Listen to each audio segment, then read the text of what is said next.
எல்லாருக்கும் வணக்கம். இந்த வீடியோ பதிவு எதுக்குன்னா, ஒரு 2 முக்கியமான விஷயத்த உங்ககிட்ட தெளிவுபடுத்துறதுக்காக தான். ஒன்று இந்த திருச்சி கிழக்குன்னு போயிட்டு இருக்குல்ல, அதுக்காக.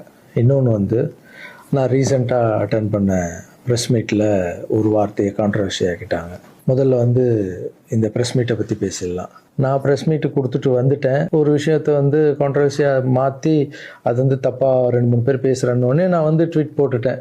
எழுத்துப்பூர்வமாக போட்டுட்டு, நான் ஏங்க மக்களை போய் அப்படி பேச போகிறேன், நான் ஏன் மக்களை போய் அப்படின்னு நினைக்க போகிறேன். தெருநாயிலிருந்து வீடு வரைக்கும் புரிதலை பற்றி பேசணும்னு நினச்சேன்.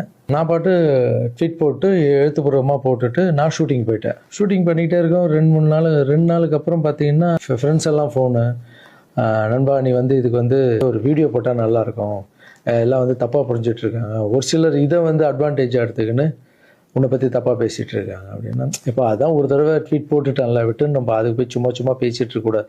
தப்பு நம்ம பண்ணால் பரவாயில்ல, நம்ம தான் பண்ணலையே அப்படின்னு விட்டாச்சு. அதுக்கப்புறம் என்னுடைய ட்ரஸ்ட் குழந்தைங்கள்லாம் ஃபோன் போட்டு, நம்ம படிக்க வச்ச குழந்தைங்க அங்கங்கே வேலை பண்ணிகிட்டு இருக்காங்கல்ல, அங்கிள் நீங்கள் இதுக்காக ஒரு வீடியோ போடுங்க ப்ளீஸ், இது ரொம்ப தப்பாக போய்ட்டுருக்கு அப்படின்லாம் பேசினாங்க. என்னடா இது எல்லாம் இப்படி சொல்கிறாங்களே அப்படின்னு பார்க்கும்போது, வீட்டுக்கு போனால் வீட்டில் அம்மாவும் அப்செட்டில் இருக்காங்க. இதுக்கு தான் நான் ஒன்று அரசியலுக்கு போவானு. நான் ஐயோ இது ஏதோ ரொம்ப தப்பாக இருக்குது போல்.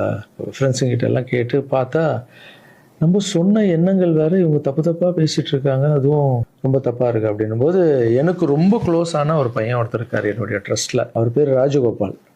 அவர் ஒரே ஃபோனில், அங்கிள் நீங்கள் இதுக்கு ஒரு ட்வீட் போட்டு ஆகணும், நீங்கள் அந்த ராஜகோபால் யாருன்னு நான் உங்களுக்கு இன்ட்ரடியூஸ் பண்ண போகிறேன். இது வரைக்கும் நான் பசங்களை டான்ஸ் ஆட வைக்கிறாருன்னு மேலோட்டமாக பார்த்துருக்கீங்க, பசங்களை படிக்க வச்சுருக்காங்கன்னு மேலோட்டமாக பார்த்துருக்கீங்க. அவங்க ஹாப்பியாக இருக்காங்க, இவங்க டான்ஸ் ஆடுறாங்க, இவங்களை படிக்க வைக்கிறாங்க, மாஸ்டர் பர்த்டே கேக் வெட்டுறாரு, இது மட்டும் தானே பார்த்துருக்கீங்க.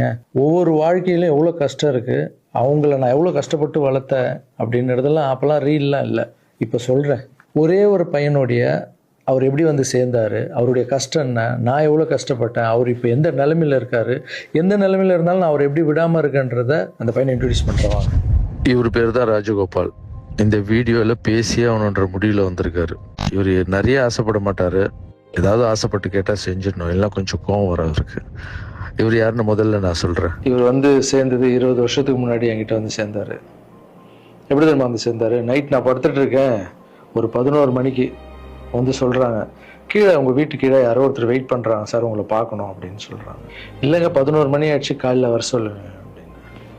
ஒரு சிலர் படிப்புக்கு ஹெல்ப் கேட்டு வருவாங்க, இந்த ஆர்ட் ஆப்ரேஷன் ஹெல்ப் கேட்டு வருவாங்க அப்படின்னு நினச்சி, சரி படிப்புக்காக தான் வந்திருப்பாங்க நான் நினச்சிக்கிட்டு காலையில் வர சொல்லுங்கன்னு சொல்கிறேன். இல்லை அப்பா அம்மா இல்லை, யாருமே இல்லை, ஊர்லேருந்து உங்களை நம்பி வந்துட்டாராம், ஸோ உங்களை பார்க்கணுன்னு வெயிட் பண்ணுங்கிறார்.